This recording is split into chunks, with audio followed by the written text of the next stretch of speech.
Hello, guys. After the accident, I was left without legs, but the worst thing was that my parents turned away from me, who spent my money. Hey everyone, if this story pulls at your heartstrings or keeps you on the edge of your seat, don't forget to hit that like button and subscribe for more. It helps a lot, and you won't miss any updates on stories like this one. Life was going great, or so I thought. My name's Mike, I'm 21M, and I've always been the pride of my family. As the only son, my parents doted on me, making me feel like the center of their world. Growing up, they would tell me how I'd make the family proud, how I'd carry on our legacy.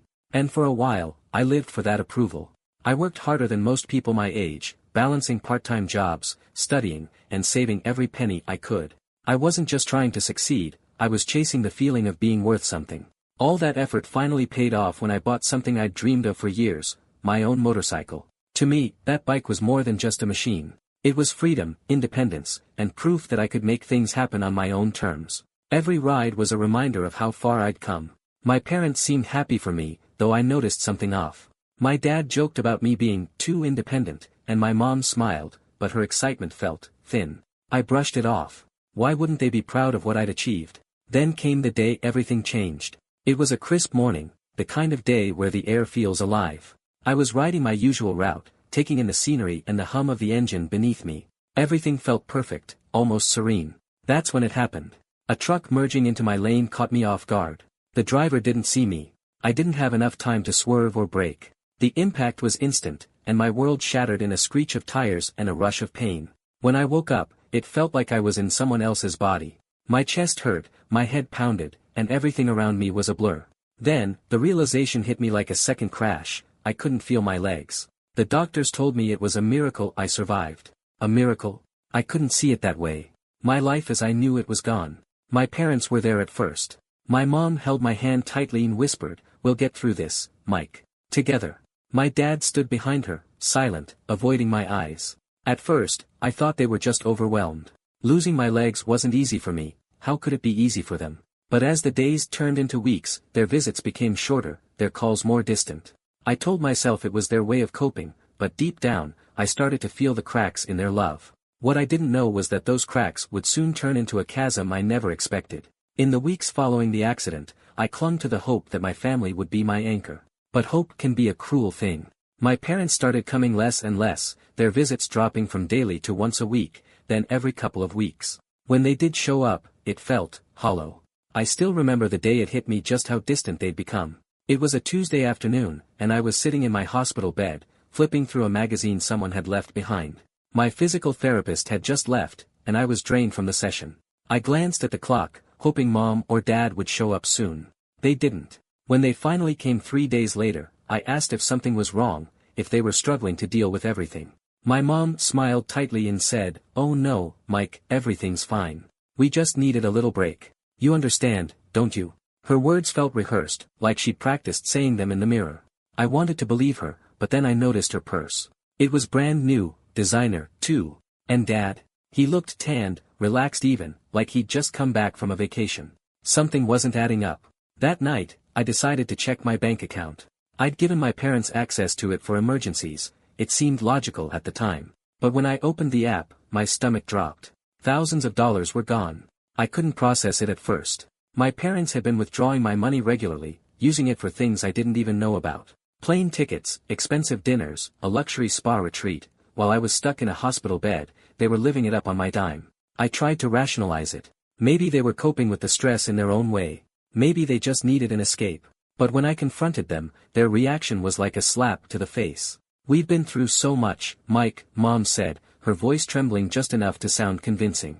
"You're not the only one who's struggling." Dad chimed in. "We've done everything for you. Is it really so bad that we're using a little of your money to take care of ourselves?" A little? That little amounted to nearly everything I'd saved over the years. I didn't know what to say. I felt betrayed, angry, and hurt all at once. But instead of blowing up, I said something I thought would calm things down. "I'm going to need that money soon, you know, for when I leave the hospital." Mom's response froze me. "Mike, you need to focus on recovery. We'll take care of everything." That was the moment I realized they weren't going to stop. They didn't see it as my money anymore, they saw it as theirs. So, I made a decision. That night, I blocked their access to my account. The fallout came fast. When I blocked my parents' access to my account, I knew they wouldn't take it well. but I wasn't prepared for just how bad it would get. It started with the calls.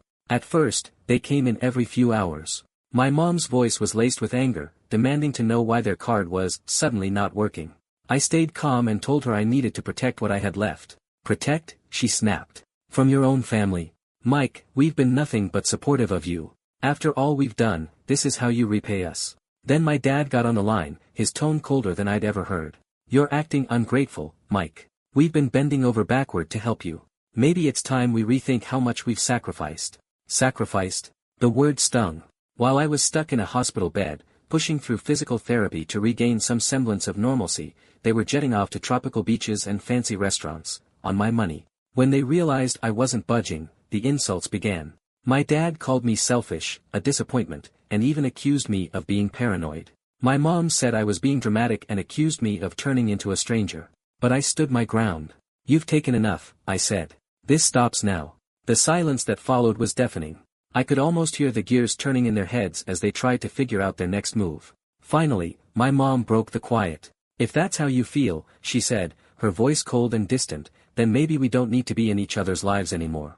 2 days later, I found out through a friend who came to visit me that my parents had taken in a 3-year-old boy from an orphanage. My friend showed me pictures they'd posted on social media, smiling with their new son. I didn't know how to feel.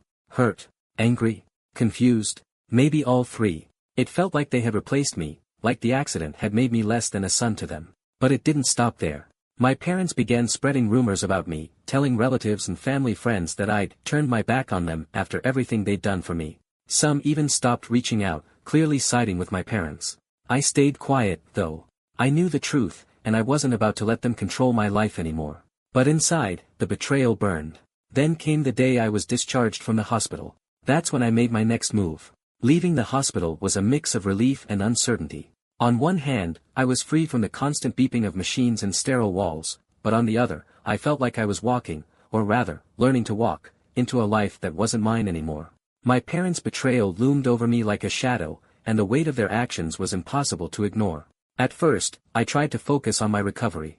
Learning to use prosthetics was grueling but also empowering. Every small milestone felt like a victory. Yet, no matter how much progress I made, the bitterness inside me grew. I kept replaying everything my parents had done, the vacations they funded with my money, the rumors they spread, and the image of their new son splashed across social media with captions about finding joy again. It didn't take long for the whispers to reach me. A cousin called to check in, her voice hesitant as she relayed what she'd heard. My parents were painting me as the villain in every story, accusing me of abandoning them despite their supposed support. Their narrative conveniently left out the financial exploitation, the emotional abandonment, and the way they'd replaced me without a second thought. I knew I couldn't just sit back and let them rewrite the story. If they thought I would quietly accept this treatment, they were wrong. I began gathering evidence. Every bank statement showing the withdrawals they'd made, every text where they berated me, and even the celebratory posts they shared about their fresh start with their new child, it all became part of a growing case file. Each piece of evidence was a painful reminder of their betrayal, but it also fueled my determination. When I finally consulted a lawyer, I laid everything out. The lawyer listened carefully, their expression hardening as the story unfolded. The exploitation, the neglect, the rumors, it all pointed to a clear case of emotional distress and financial abuse. The decision to move forward with a lawsuit wasn't an easy one, but it felt like the only way to reclaim my voice and protect what little I had left. Once the papers were served, my parents' reaction was swift. They called incessantly, leaving voicemails filled with anger and accusations. Their messages weren't surprising, they viewed themselves as victims, as if I'd wronged them by standing up for myself. For the first time, though, their words didn't affect me. The power they'd held over me for so long seemed to vanish. The lawsuit wasn't just about money anymore, it was about drawing a line, about demanding the respect I deserved but had never received. As the court date approached, I steeled myself for the fight ahead. This was my chance to confront everything they'd done, to hold them accountable. It wasn't going to be easy, but I was ready. The courtroom was smaller than I expected, but the air inside felt heavy, charged with tension. I sat at the plaintiff's table with my lawyer, nerves running high but resolve steady. Across the room sat my parents, their faces a mix of defiance and disbelief. They were dressed sharply, as if trying to present themselves as the picture of innocence. It might have worked, if I didn't know the truth. The hearing began, and the judge went over the basics of the case: financial exploitation, emotional distress, and misuse of entrusted funds. My lawyer presented the evidence methodically.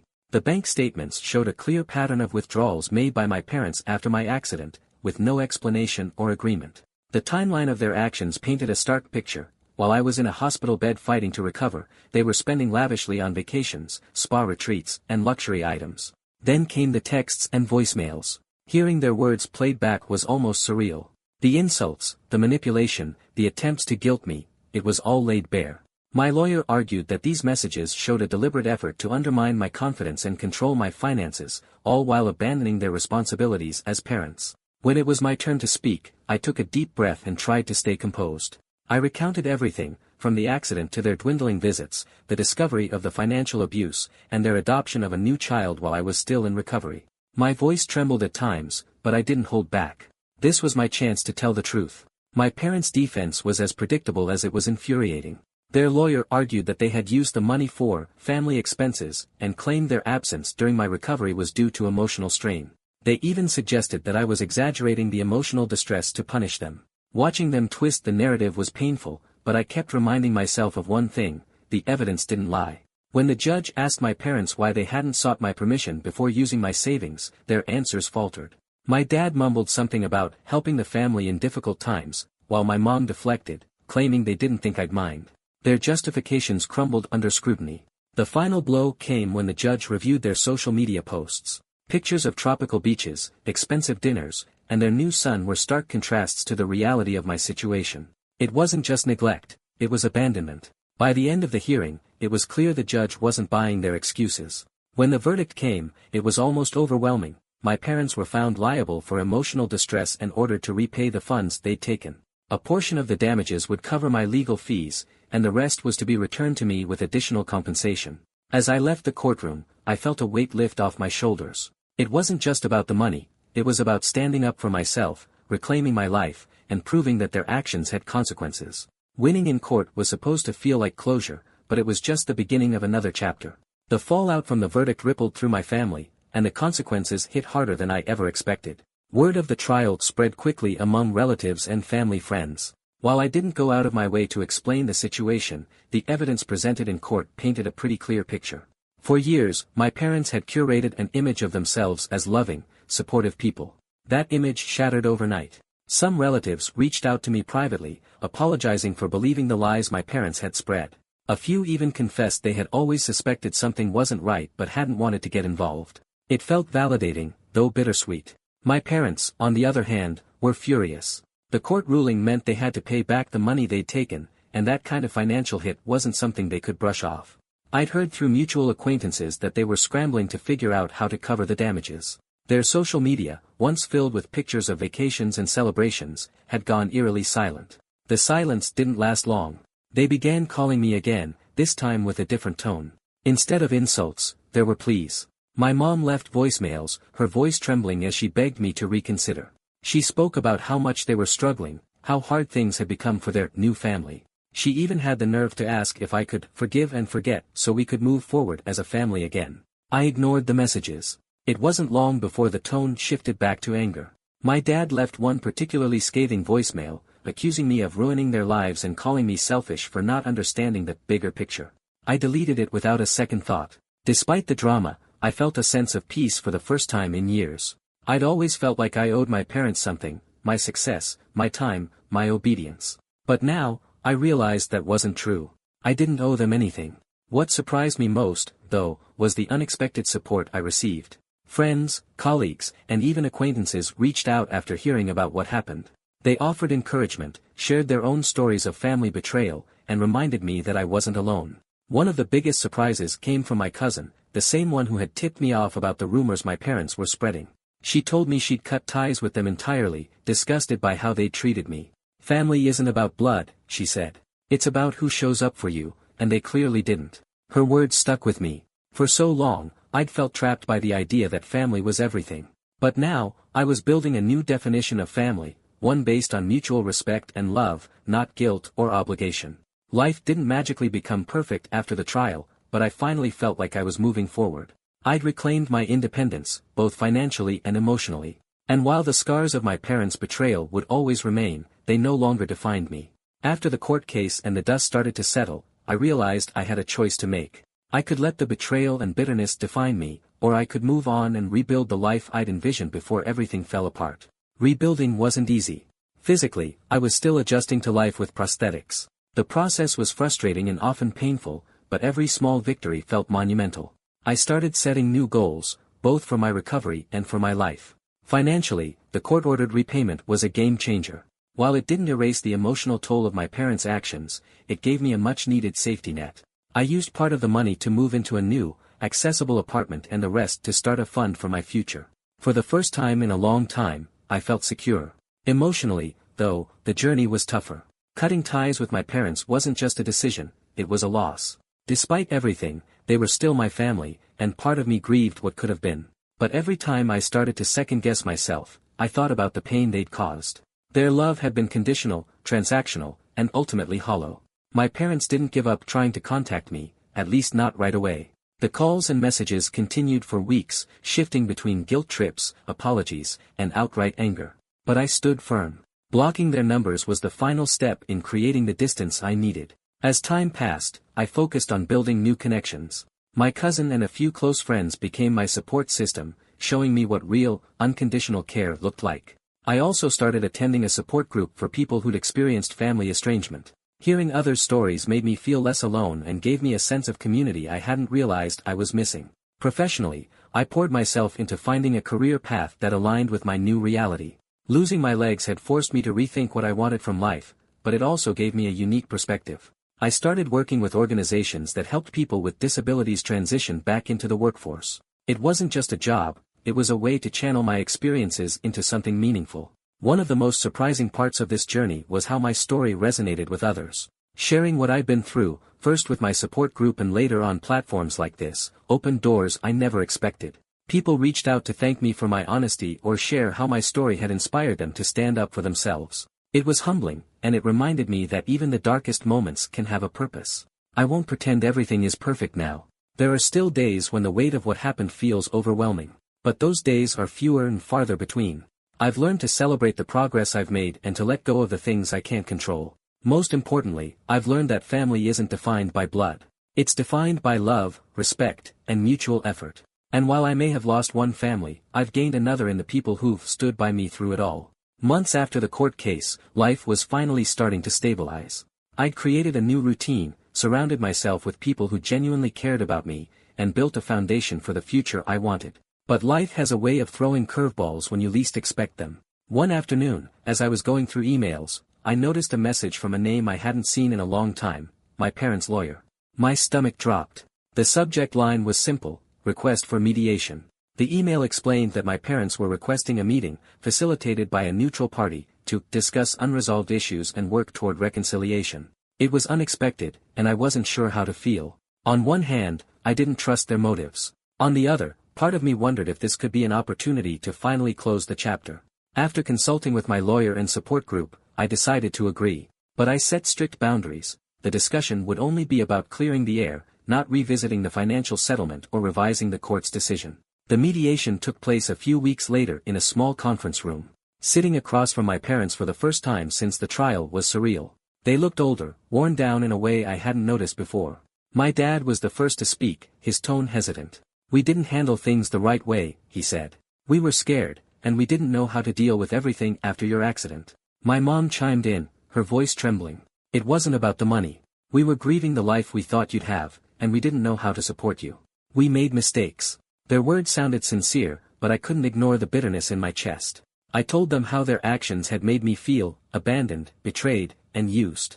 I explained how hard it had been to rebuild my life without them, and how their choices had forced me to redefine what family meant. There were moments of silence where it felt like neither of us knew what to say. The mediator stepped in occasionally to keep the conversation on track, but for the most part, it was just us, laying everything bare. By the end of the session, my parents apologized again, and while I could see the remorse in their eyes, I knew things couldn't go back to the way they were. Too much had happened, and trust wasn't something that could be rebuilt overnight.